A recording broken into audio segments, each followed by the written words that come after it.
Les Imagitateurs présentent Le Tueur de Dieu. Un court actuel play de 20 minutes, monté et présenté comme un livre audio. Pour le plaisir de vos petites oreilles. Bon spectacle. Imagitatrice, imagitateur, hello there! C'est Eric pour te présenter cet actuel play, mais surtout les circonstances dans lesquelles il a été joué. Chaque semaine, je joue avec Matt, et exceptionnellement, on avait peu de temps. Et en plus, comme souvent, on s'est mis à parler de JDR, ça a débordé, si bien qu'il nous restait seulement 40 minutes pour jouer. Cependant, on était bien décidés à nourrir la bête rôliste en nous. On décide donc de prendre une dizaine de minutes afin de trouver une image sur Internet pour nous inspirer et pour improviser. Et je tombe sur une image d'un homme qu'on pourrait identifier comme appartenant au 17e siècle en train de donner le sein à un bébé. Le tout avec un autre individu louche qui le regarde derrière. Ne me demande pas qu'est-ce que j'ai tapé dans la barre de recherche pour tomber sur cette image-là. Je sais pas. Toujours est-il que c'est elle qu'on a choisie et on a déterminé que ce serait moi, le MJ. Mais le tout avec un partage généreux de la narration. Donc, inspiré de cette image, comme on l'a déjà fait par le passé, Matt et moi, on se lance dans l'aventure. Et ma foi, pour une partie sans préparation, qui a duré une vingtaine de minutes, c'est vachement bien. Et je trouvais que ça valait la peine que je te le présente en actuel play. Donc, voici Le Tueur de Dieu. Pour un public averti et mature. Capiche? Allez, on démarre avec un peu de discussion d'avant-partie. Bonne écoute. Comment t'appelles-tu, toi qui es au service de l'évêque? Archibald Morenzo. Archibald. Ça finit par D? Ouais. Morenzo.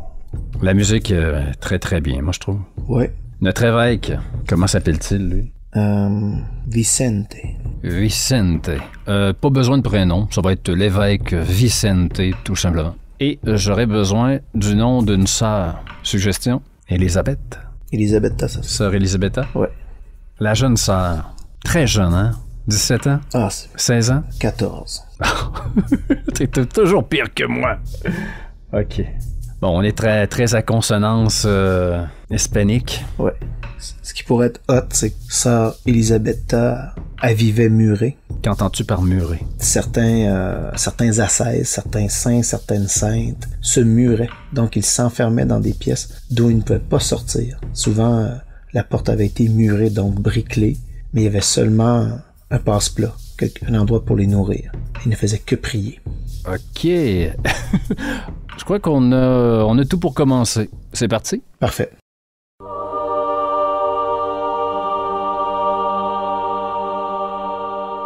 Transportons-nous en Espagne, 17e siècle, dans le diocèse de Valence, sous le règne de Philippe IV, dans le modeste palais épiscopal de l'évêque Vicente. Archibald, tu pousses la porte des appartements de l'évêque Vicente, ton employeur. La porte grince. Et lentement dans la pénombre, éclairé que par 2 chandelles, apparaît ton visage. À quoi ressembles-tu, Archibald Morenzo? Cheveux blancs, quarantaine avancée. Nez aquilin, grand, sec. Tu es au service de l'évêque. Dis-moi, fais-tu partie d'un ordre religieux? Non, mais par le passé, l'évêque m'a sorti, disons, d'un très mauvais pas. Bref, il m'a évité la potence. Depuis, je vis sous sa protection, et j'obéis à ses moindres caprices. Ah, tu viens déguiser ma curiosité, là, Archibald. Un mauvais pas, une histoire d'argent, une histoire de sang, donne-moi un indice. Disons que Archibald, dans un passé pas si lointain, se spécialisait dans le fait de s'engager dans une compagnie, d'empocher la première solde et de disparaître. Mais après un certain temps, quelques sergents recruteurs me sont tombés dessus. Et les déserteurs, c'est la potence. Direct. Vicente m'a pris en pitié et il s'est donné le droit de, disons, me gracier. Je devais être exécuté sur le territoire de son évêché et il a vu là une bonne affaire. Bien sûr. Il t'a enlevé tes chaînes pour mieux t'en mettre d'autres. Ah, je ne le sais que trop bien. Et les basses besognes qu'il me fait faire, disons, m'ont poussé à parfois me demander si je n'aurais pas mieux fini à me balancer au bout de cette corde. qui m'attendait ce jour-là. Tu sais que la ville est en émoi depuis quelques jours. Bien qu'on ait tenté de le cacher, une bien curieuse naissance a eu lieu au couvent qui recueille des sœurs cloîtrées. Une naissance, un enfant improbable, une immaculée conception. Alors que la jeune sœur Elisabetta, 14 ans, était emmurée et l'a accouché. Te souviens-tu pourquoi, Archibald, du pourquoi elle était emmurée? La rumeur court que, dès son plus jeune âge, Elisabetta voyait la Vierge, parlait aux anges. On dit que, le jour où elle devint une femme, les stigmates du Christ seraient apparus sur son corps, et que l'évêché, pour s'assurer que tout cela n'était pas supercherie, l'aurait emmurée au couvent pour l'observer et s'assurer que tout cela relevait du véritable miracle. Une seule brèche dans sa cellule de briques, un passe-plat pour la nourrir. Et pourtant, elle a donné naissance à un enfant, à un garçon que tu entends présentement dans les appartements de l'évêque. Tu l'entends geindre dans son berceau, alors que l'évêque Vicente est derrière son bureau, une plume à la main, grattant le papier. « Entre, Archibald, entre !»« J'ai fait aussi vite que j'ai pu, monseigneur. » »« Ah, c'est bien, c'est bien. » Sans te regarder, un peu agacé, il agite la main, te faisant signe d'approcher dans la lueur que prodiguent les 2 chandelles sur son bureau. Archibald s'approche tranquillement du bureau de l'évêque, s'arrête, regarde en direction du berceau. « C'est l'enfant, monseigneur? » »« Celui-là même, un deuxième Christ, peut-être, Archibald. » Et là, il a relevé la tête, détaché son regard du papier pour te regarder. Dans ses yeux, le reflet dansant des bougies illumine le regard d'un fanatique.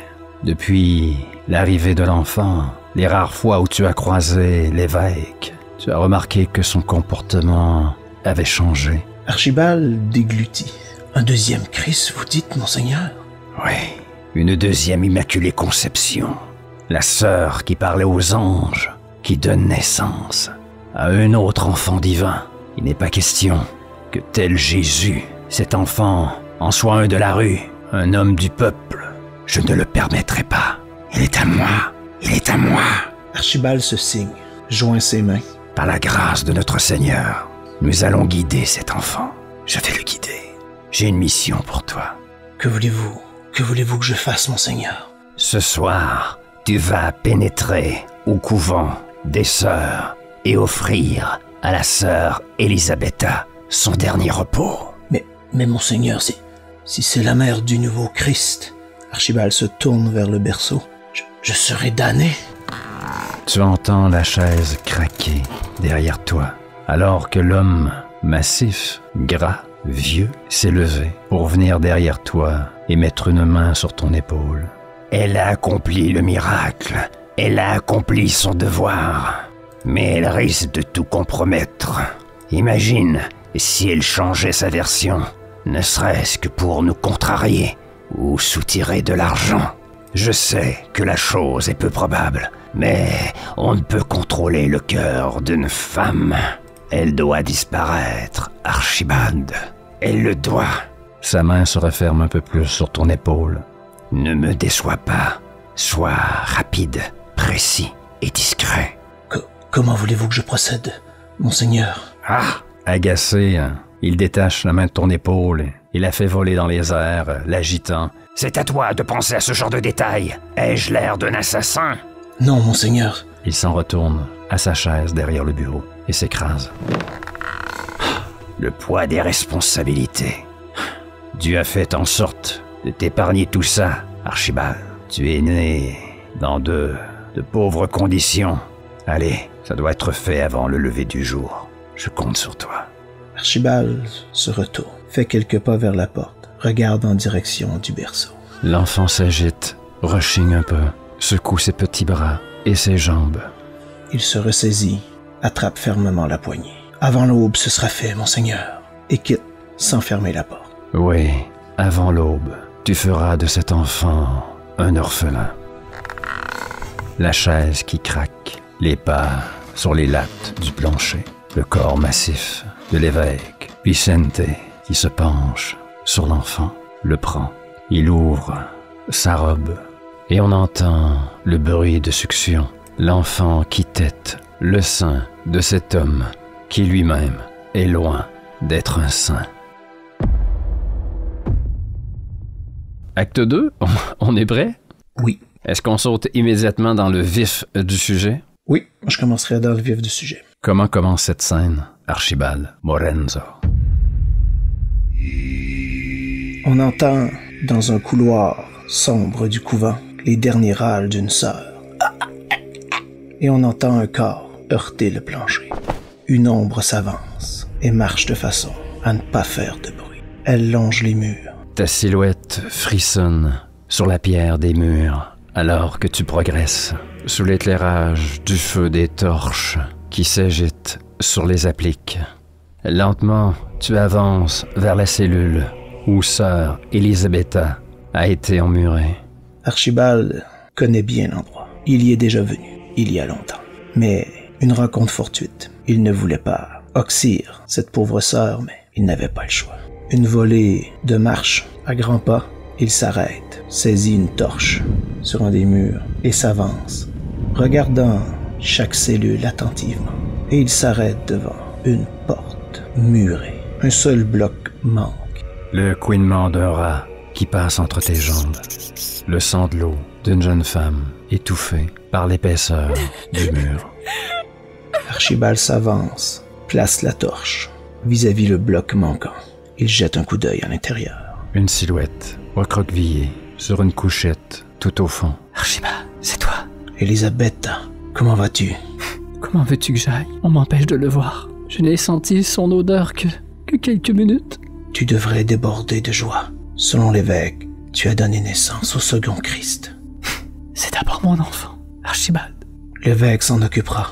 Il fera bonne vie. Il sera prince de ce monde. Un prince à l'image de l'évêque. Archibald, tu es le mieux placé pour savoir ce que mon fils deviendra.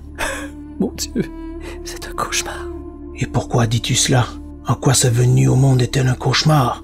Il nous sauvera toutes. Il sera notre rédempteur. Passer son cœur bat au rythme des plans de l'archevêque Vicente. Que veux-tu dire, femme? Que l'archevêque le corrompra? Que l'archevêque est déjà corrompu, Archibald. Apparaît dans la lueur qui enveloppe ta torche une main blanche, trop blanche, qui vient agripper ta main, la serrer. Le contact de cette peau fine, pure, froide. Cet enfant est de lui, Archibald. Quoi? Cet enfant est de lui. Mais tu es muré ici. Personne ne peut t'approcher. Muré selon ses plans, muré selon ses directives. Il y a une porte. Et ce soir, tu viens me tuer, n'est-ce pas? Archibald retire sa main. Comment sais-tu cela?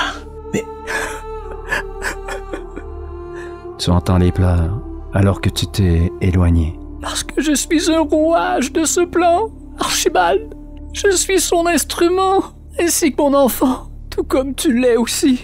Fais ce que tu as à faire. Toi aussi, tu as un rôle à jouer. Judas! Judas? Moi? Archibald laisse tomber la torche par terre. Celle-ci vacille, passe bien près de s'éteindre, mais reprend de la vigueur. On voit ton ombre trembler sur le mur. Face à toi, tu la vois. C'est comme si tu observais ta part d'obscurité, Archibald.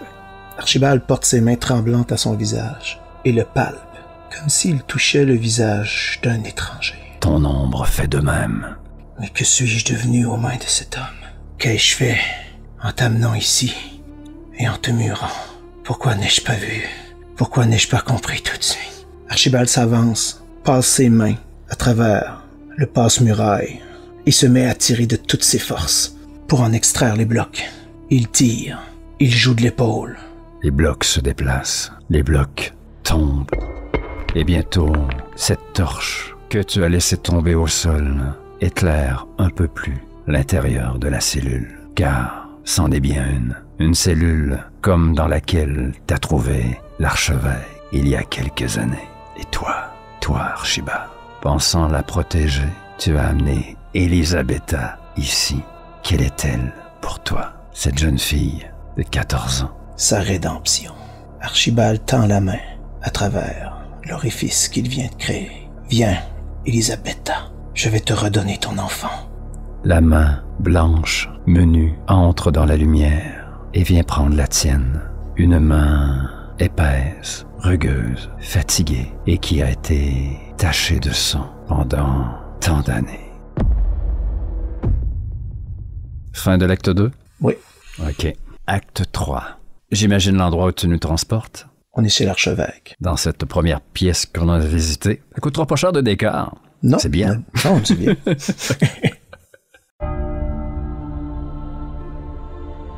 Archibald ouvre la porte menant dans la chambre de l'archevêque. Celle-ci grince. À l'intérieur, la lumière est plus faible. Elle provient désormais d'une seule chandelle, presque morte, collée sur le bois du bureau de l'archevêque. Monseigneur, vous êtes là? Tu entends à ta droite, où repose son vaste lit, un grincement. L'homme soupire. Il y a eu un problème, monseigneur. Que dis-tu, Archibald? C'est toi? Oui, c'est moi, Elisabetta.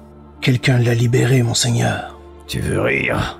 Il se redresse, assis dans son lit. Tu entends geindre le petit.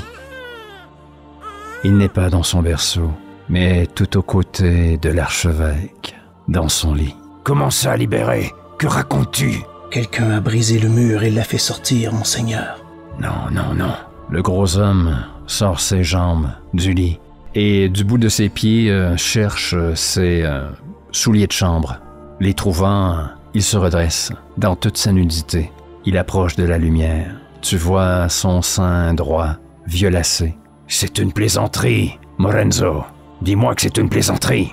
Non, monseigneur. Quelqu'un l'a vraiment libéré. Mais je l'ai reconnu.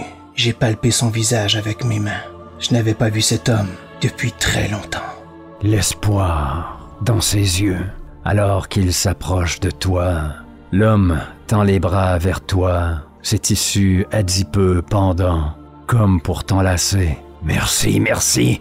Dis-moi, qui est-ce? Il vient prendre ses grosses paluches, ses grosses mains, vient comme encadrer ta mâchoire. Bien que gras, bien que vieux, cet homme n'en demeure pas moins imposant et fort. De ses mains, il pourrait pratiquement faire éclater ta tête comme un melon. Raconte, qui est-ce? Qui m'a trahi? C'est à ce moment que Archibald frappe. Son poignard s'enfonce dans le flanc de l'homme. Tu ne vois aucun changement sur le visage de l'évêque. Peut-être un sourcil arqué, sans plus, comme s'il s'interrogeait. Tu frappes à nouveau? À plusieurs reprises, avant de repousser l'homme.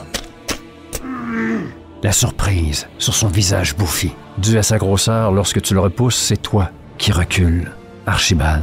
Alors que l'évêque, nu, l'abdomen sanglant, te regarde, les bras ouverts. Un moment, tu as l'impression qu'il ne voit rien, comme si la pièce tout autour de lui avait disparu. Et alors qu'il jette un regard sur son ventre proéminent, il voit le rouge. Il y dépose ses mains, les relève et regarde le sang rougir celle-ci.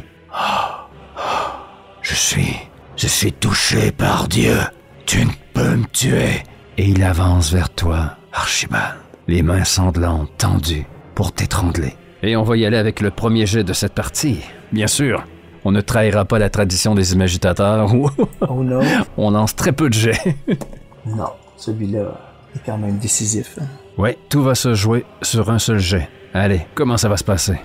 Tu as été engagé pour faire la sale besogne auprès de l'évêque. En mêlée, tu dois pas être manchot. Non, je suis bon. C'est bien la seule chose que j'étais bon. Contre cet homme d'église, vieillissant, corpulent, profitant d'une vie facile, ton jet va être facile. 60 témoins, tu réussis. 81 et plus, la fiction frappe. Entre les deux, c'est un oui, mais... Allons-y. À la grâce de Dieu, je lance ces dés. Oui, c'est le cas de dire. 66. Oh! Manque juste un 6 pour on fait le 666. Là. Oh là là. Un jet maléfique. C'est un oui, mais raconte. Qu'est-ce qui se passe? L'évêque fonce, bras tendus, vers Archibald. Tu ne peux me tuer! L'adrénaline des derniers moments. Archibald, étonné, lève son bras gauche et fonce en direction de l'évêque. Plusieurs coups sont assénés. L'évêque attrape Archibald et réussit à le jeter au sol de façon grossière. Et recule, tenant son immense panse percée de toutes parts. Et il avance tranquillement vers sa fenêtre. Je suis immortel. Je suis dans la grâce des anges. Il pousse les volets. Son visage, ruisselant de sueur, brille sous les reflets de la lune. Il contemple le ciel comme s'il voyait quelque chose. Un sourire, une larme. Son corps vacille et plonge dans le vide. Il s'écrase quelques mètres plus bas, dans la cour.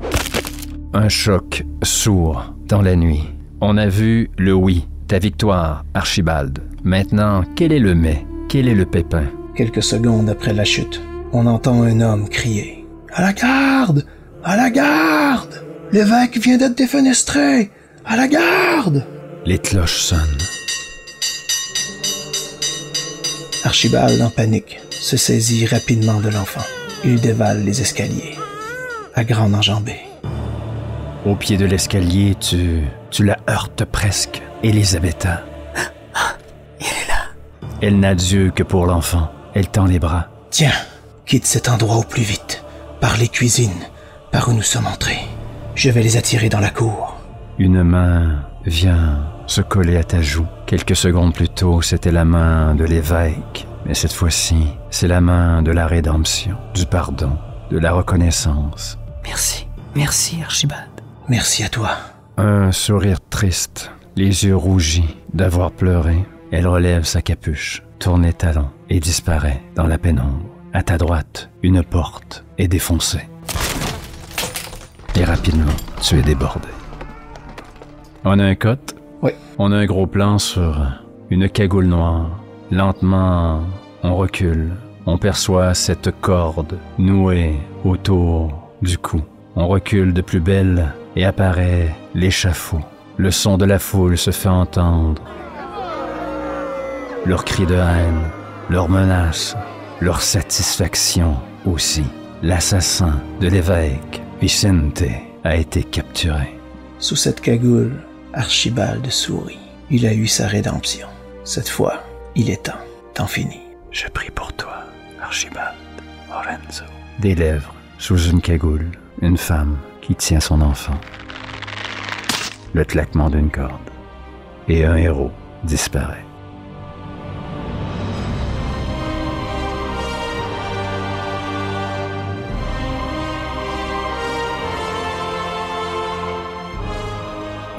Est-ce qu'on rajoute quelque chose ou on termine ça comme ça? Non, moi j'aime ça. Écoute, une si belle courte partie basée sur une image d'un homme avec un tonton. C'est incroyable. Qui donne l'allaitement. Ah, c'est super. Ah oui, c'était vraiment cool, vraiment de fun. Ah, c'est un beau petit short. Ouais. Oui. Bon, mais c'est cool ça. Hey, un gros merci pour cette petite partie à partir d'une image. Ben non, merci à toi. Merci à toi. Ça aurait été dommage de pas jouer à cause qu'il nous restait très peu de temps. Là. Bon. Voilà, imagitatrice, imagitateur, comme quoi on n'a pas besoin de grand-chose, même s'il nous restait seulement 40 minutes, on a pris le temps de choisir une image et on s'est lancé. Et bordel, ça nous a nourris, on est sorti de là rassasiés. Pourquoi? Parce que ça a été intensif. Matt et moi, on s'est dit, on plie ça en 3 actes et basta. Et vois-tu, après montage, ça a donné un actuel play de 20 minutes et pour moi, l'histoire est racontée. On connaît l'histoire d'Archibald. Est-ce que ça mériterait qu'on replonge dans le passé de ce personnage pour mieux le connaître? Peut-être. Mais on a quand même une histoire relativement complète ici. Je trouve ça bien. Comme toujours, si tu aimes les expériences des imagitateurs, si tu aimes leurs actuels plays, leurs capsules, leurs discussions et entrevues, je t'invite à nous envoyer un pouce, à laisser un commentaire. On répond toujours et ça fait plaisir, ça fait du bien de communiquer avec vous et d'échanger. Également, n'hésitez pas à partager ce que font les imagitateurs, ça nous permet de grandir. Quand est-ce que je serai grand-maman? Commence par manger tes brocolis. D'ici à notre prochaine rencontre, je vous dis, imagitez votre JDR, brassez-le. C'était Eric pour les imagitateurs qui était en compagnie de Matt. On se dit ciao!